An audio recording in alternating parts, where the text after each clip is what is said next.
Picture this, a sunlit terrace overlooking the rolling hills of Tuscany, where a lithe figure moves with the poise of someone half her age. A tan straw hat shields her face, yet her eyes, lingering on the horizon, sparkle with a familiar intensity. That woman is Greta Scacchi, and at 64, she looks more radiant than ever. You might recall her from White Mischief's scandal-soaked Kenyan estates or her icy elegance in The Player, and you may assume decades have weathered her beauty. But when you see her today, you'll catch yourself staring, wondering how time seems to have skipped over this ageless icon. Born in Milan on February 18, 1960, to an Italian father and an English mother, Greta Scacchi's first memories blended two cultures, the sunlit piazzas of northern Italy and the drizzly lanes of post-war England. Her parents separated when she was just 2, and Greta sailed with her mother and younger brother to Australia, where the wide horizons and endless beaches awakened in her a deep curiosity.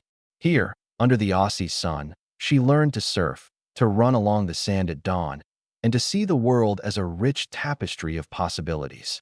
My childhood, she said, was a mosaic of light and shadow, a perfect training ground for an actress. At age 16, she enrolled at the National Institute of Dramatic Art in Sydney, immersing herself in Shakespeare, Chekhov, and the works of Pinter, laying the groundwork for performances that would soon captivate international audiences. Her first major break arrived in 1985 with The Road from Coleraine, an Australian television adaptation of Jill Kerr Conway's memoir. As the spirited young Constance Connie Conway, Greta embodied both vulnerability and steel, qualities that drew the attention of British casting directors. Soon after, she auditioned for White Mischief, 1987, a drama chronicling scandal among British aristocrats in 1940s Kenya. Cast as the coolly calculating Diana Delves Broughton, Greta navigated the role's complex emotional terrain so convincingly that she earned a BAFTA nomination for Best Actress.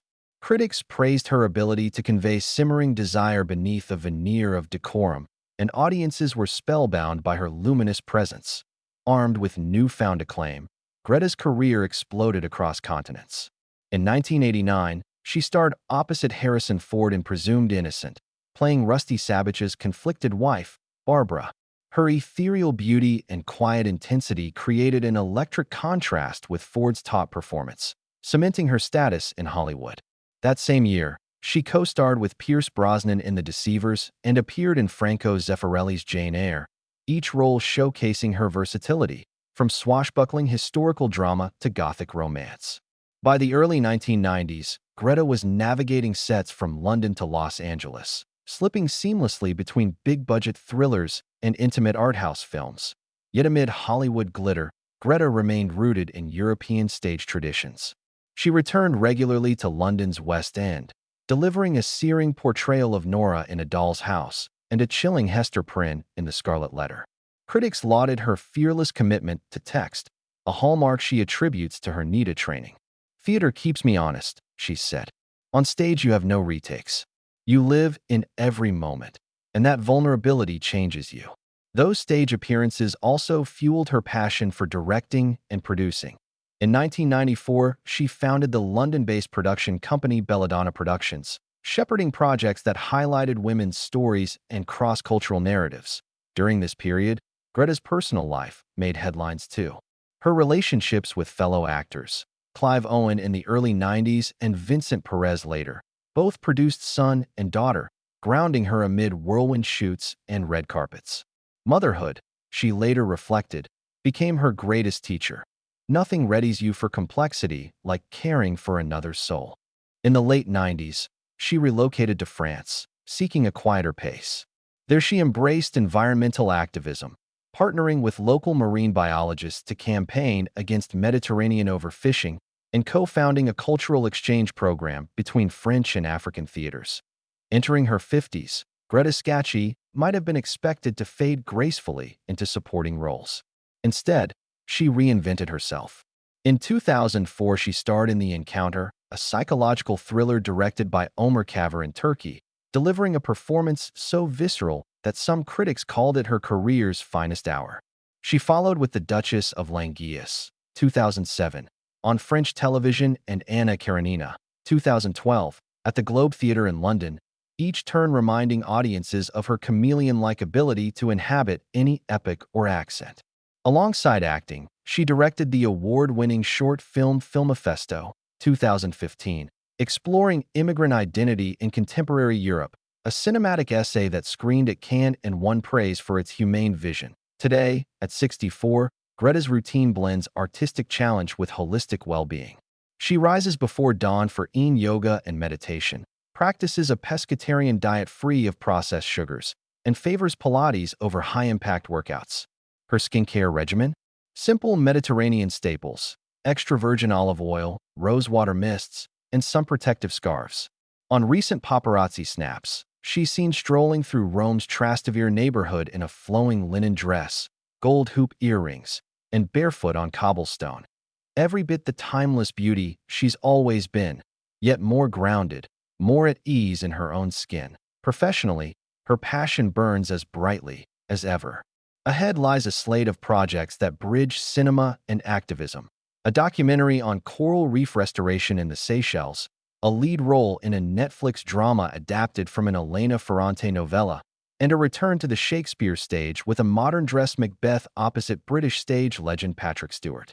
She's also developing a memoir, tentatively titled Between Two Worlds, promising behind-the-scenes stories from Hollywood premieres to dusty European rehearsal rooms, and reflections on living as a global citizen, an Italian-British-Australian who never quite belongs anywhere, and yet belongs everywhere. When you finally see Greta Scacchi today, whether on streaming platforms, at an environmental gala, or simply captured in candid street photos, prepare to gasp not at the illusion of youth, but at the affirmation of a life lived fully. Notice the grace in her movements, the clarity in her gaze, the confidence that only decades of artistry and advocacy can confer. In a world obsessed with fighting time, Greta Scacchi at 64 reminds us that age can become a tapestry of wisdom, beauty, and purpose. Try not to gasp, but if you do, let it be in awe of a woman who continues to define what it means to thrive. In the quiet hours before dawn, Greta Scacchi slips on a pair of worn leather boots and steps outside her Provençal villa, the lavender fields still cloaked in mist. Here, the world feels unhurried, and she moves through mornings as if conducting a private ritual, collecting fresh eggs from free-range chickens, inhaling the steam of strong espresso, and reviewing her scripts under a pergola draped in wisteria.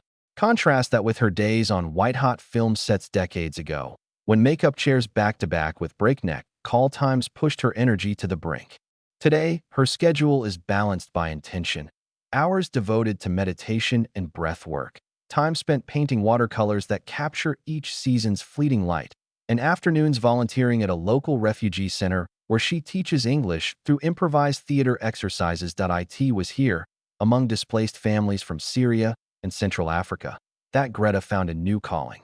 In 2018, she co-founded the Talia Collective, a nonprofit drama troupe that stages bilingual performances in community centers and prisons. Members share personal stories of exile, survival, and hope, transformed through role play into short plays that tour across France and Italy. Greta directs each production, guiding raw talent to mine their authenticity. A recent performance in Marseille drew standing ovations. An all-female ensemble reenacted fragments of real courtroom testimonies about human trafficking, their voices trembling yet resolute. Critics called it a theater of witness, lauding how Greta's vision elevated social issues into collective catharsis. In interviews, she credits the work with renewing her faith in drama's power. When the stage becomes a mirror for pain and healing, we witness art at its most sublime. Meanwhile, the silver screen still beckons. Last autumn, Greta wrapped filming on The Glass Maiden, a mystery thriller shot in the labyrinthine streets of Venice. She plays an eccentric curator who uncovers a centuries-old conspiracy hidden in a neglected palazzo. Rumor has it that director Luca Bianchi wrote the part with her in mind, weaving dialogue that plays on her bilingual fluency, lines that switch effortlessly from Venetian dialect to crisp English. Insider accounts describe long nights spent shooting scenes lit only by candlesticks, Greta perfecting subtle eye rolls that speak volumes about the character's guarded past. Early festival buzz suggests critics see echoes of her white mischief allure, icy elegance under soft candlelight, and predict awards season recognition for her performance's nuanced blend of vulnerability and steely resolve. Interspersed with these creative feats is Greta's devotion to marine conservation. In collaboration with the Pelagos Sanctuary for Mediterranean Marine Mammals, she launched the Blue Horizon campaign last year, visiting research vessels to witness dolphin tagging and underwater acoustic studies firsthand. Video clips of her donning wetsuits and descending beside endangered monk seals went viral on environmental forums, inspiring thousands to pledge support. Greta's strategy was simple but poignant. She narrated each dive in her soft Italian-English timbre, describing the creature's barnacle-encrusted flippers and the haunting songs of whales drifting through blue canyons. Her words turned scientific data into poetry and fundraising soared. Now the campaign funds have expanded sanctuary patrols, funded rescue missions for stranded sea turtles, and financed educational outreach in coastal towns. On social media, an arena Greta once shunned, she now cultivates a modest but devoted following. Under the handle at Greta Globetrotter, she posts unfiltered moments, a still life of freshly picked figs dusted with honey, a boomerang of her teaching a makeshift acting class in a refugee shelter, a candid selfie with a rescue pup she adopted on location in Sardinia. Never flashy or promotional, her feed reads like a travelogue and manifesto rolled into one. Fans comment on the authenticity that radiates from every frame, praising how she models a life of engaged artistry rather than celebrity spectacle.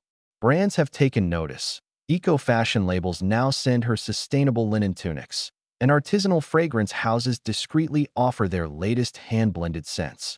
Yet Greta declines paid partnerships, choosing instead to spotlight small makers who share her ethos.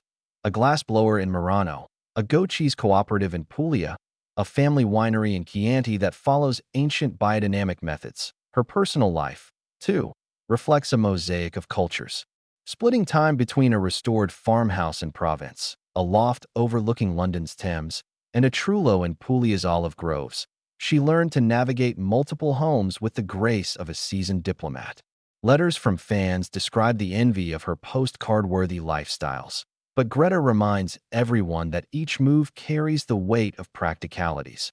Maintaining solar panels on the farmhouse roof, repairing centuries-old stone walls in Puglia, and tending fig trees whose roots predate many European dynasties. She laughs when recounting a season of near-constant flooding in a riverside cottage that left her rescuing heirloom books from rising waters. Those mishaps, she says, taught resilience, an echo of the resourcefulness she admired in her parents' traveling spirit. Through it all, motherhood remains her lodestar. Her two adult children, son Matteo, a wildlife photographer based in Borneo, and daughter Sophia, a composer scoring films in Berlin, are woven into her creative tapestry. Family gatherings jump between languages, Italian recipes on placemats hand-embroidered by Greta, Greek folk songs spontaneously sung to accompany an impromptu accordion performance by her brother, or programming ideas exchanged in rapid English and French. During lull periods between shoots, she hosts pasta and play evenings, where aspiring writers read draft scripts over bowls of trophy al pesto, and actors workshop scenes under lantern glow. These gatherings have become a microcosm of her global community, artists, activists, and kin sharing nourishment for both body and soul. And then there's the memoir she's quietly been drafting. Tentatively titled Between Two Worlds, the manuscript weaves threads of her Italian childhood, Australian adolescence, and European stardom into a narrative tapestry rich with backstage secrets and soul-searching reflections. Early readers, literary agents, and longtime friends describe it as a fluid, unfiltered confession that pulses with the same emotional intelligence Greta brings to her roles. She's reportedly secured a book deal with a boutique London publisher, promising to unveil stories from hot water bathtub rehearsals in Sydney, clandestine auditions in a Parisian cafe, and the day she stood up to a studio head who tried to change her accent. Each anecdote, she says, affirms her belief that identity is never fixed but rather a living conversation between past and present. As the second act of her life continues to unfold, Greta Scacchi remains a study in contrasts. a seasoned actress who embraces novice roles in community theater, an international star who finds sanctuary in rustic simplicity, an advocate whose art kindles social change.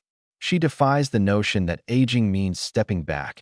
Instead, she steps deeper into her passions, sketching ever broader canvases of impact. So when you next glimpse Greta at 64, whether strolling through sun-drenched vineyards, commanding a film set in storm-tossed Scotland, or guiding refugees through an improvised monologue, take a moment to marvel at her fearless embrace of each chapter. Try not to gasp at her effortless grace, her boundless curiosity, and her unwavering commitment to living fully. But if you do gasp, let it be in awe of a woman who continues to rewrite the rules of age, artistry, and purpose. Even as the Mediterranean sun dips below olive groves, Greta Scacchi's energy shows no signs of twilight. At 64, she greets each new day with the same unquenchable curiosity that propelled her from Milan's cobbled streets to Hollywood's sound stages. Now, in this third act of her life, she has woven together artistry, advocacy, and introspection into a tapestry more vibrant than any of her on-screen gowns or costume cliches. The woman who once broke hearts in white mischief now breaks down barriers in refugee camps. The actress who embodied fragile nobility in Jane Eyre now nurtures fragile souls through improvised theater. And when you see her today, commanding community centers as deftly as she once commanded Oscar buzz, you'll realize her legacy has deepened, not dimmed, with age. That on any given morning, you might find Greta hosting a masterclass in Verona's ancient amphitheater, where she guides aspiring actors through the nuance of Shakespearean verse.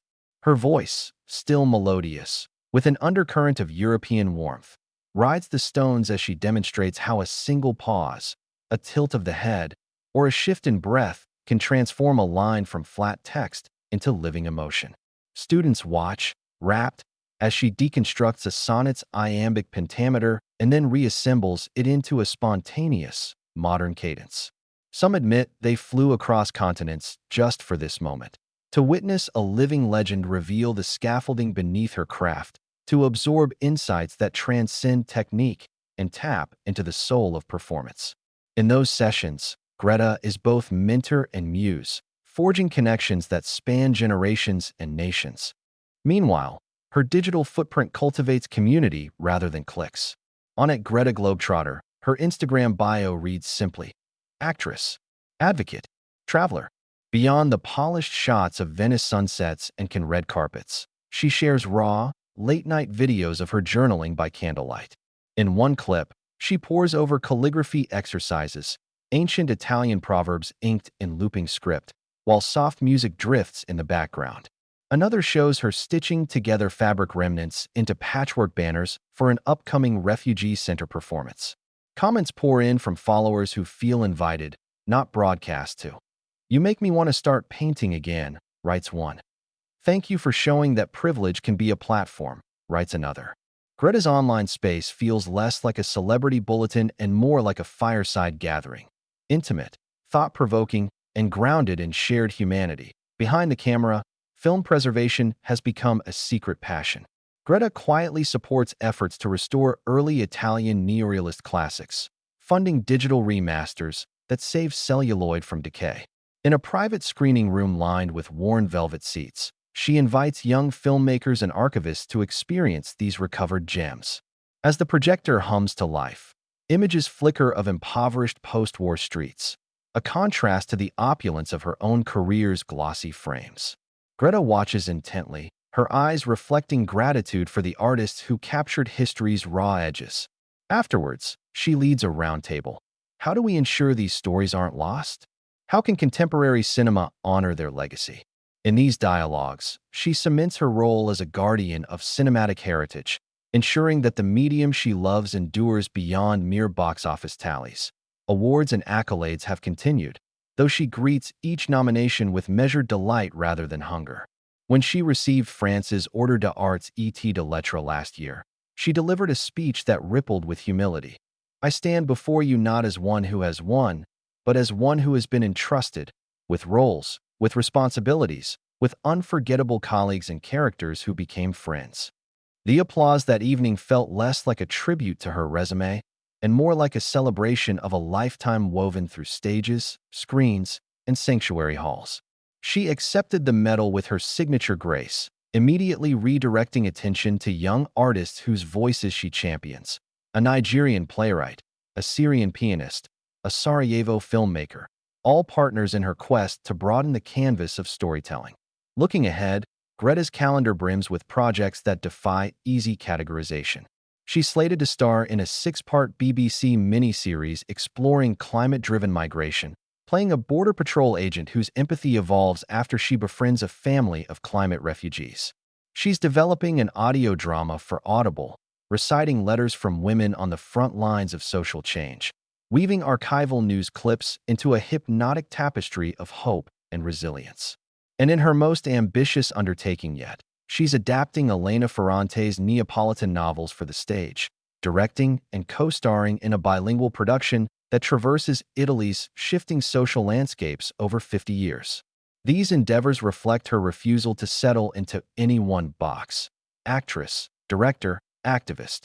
She is all and more, a testament to the power of perpetual reinvention. Through each venture, the contrast between her Hollywood heyday and her present pursuits sharpens her message. Time can enrich purpose rather than erode it. She often remarks that aging feels like unlocking deeper layers of self, a sentiment she expressed in a recent Vogue Italia profile. Longevity gift wraps us in stories we once only skimmed. Now, I savor every chapter, every footnote, every margin scribble of my own life. Those words resonate in the line etched beside her dressing room mirror: live all your lives. It's a mantra that propels her from film premieres to philanthropic summits, from proscenium arches to refugee tents, urging us all to embrace every facet of our becoming. At home, Greta's personal sanctuary reflects this ethos. Her Provençal villa brims with artifacts from her peripatetic journey: African masks carved by refugee artisans she met on tour, a Persian rug donated by a grateful NGO, vintage posters from European film festivals where she once attended as a nervous newcomer. In the kitchen, she prepares paella with imported saffron, a nod to her Spanish grandmother, and laughs as she teaches her grandson to crack mussels. Each pot added to the simmering pan is a gesture of heritage and hospitality, a reminder that nourishment extends beyond the plate into shared stories and intergenerational bonds. Family photo albums scatter coffee tables, snapshots of Greta in mid-80s gowns, then frames of her children's graduations in Oxford caps, then images of her grandchildren as they chase doves in sunlit courtyards. These pages chart the evolving portrait of a life lived fully, refusing to confine herself to any single in quieter moments. She retreats to her writing nook, a nook lined with volumes from Virginia Woolf to James Baldwin, from Primo Levi to Zadie Smith. Here, she pens reflections for her upcoming memoir, Between Two Worlds, each sentence hammered out in both Italian and English. She reads passages aloud to friends over Skype, testing rhythms and translations until the heart of each anecdote beats true. Early readers speak of scenes that glow with authenticity: her teenage self sneaking onto an Australian beach at dawn, her first encounter with a stupefied television crew in London, the moment she realized her mother's resilience was the truest role model of all. The book, slated for release next spring, promises to be more than a recounting of glitzy premieres. It will be a map of inner landscapes, of a woman who refused to let any single identity define her. As you prepare to glimpse Greta Scacchi today, whether in upcoming trailers, gallery exhibits, or community stages, brace yourself for a gasp not born of illusion but authenticity. Notice how she inhabits each space with a radiant calm that stems from decades of facing uncertainty head-on. Observe the gentle precision in her speech, the measured warmth in her gaze, the effortless elegance in her activism. She embodies a fundamental truth: that age can deepen beauty, that experience can fuel innovation, and that purpose can blossom at any stage of life. Try not to gasp, but if you do, let it be in admiration of a woman who continues to thrive, to challenge, and to shine. At 64, Greta Scacchi has crafted her most compelling role yet, the protagonist of a story still unfolding, brimming with possibility and grace.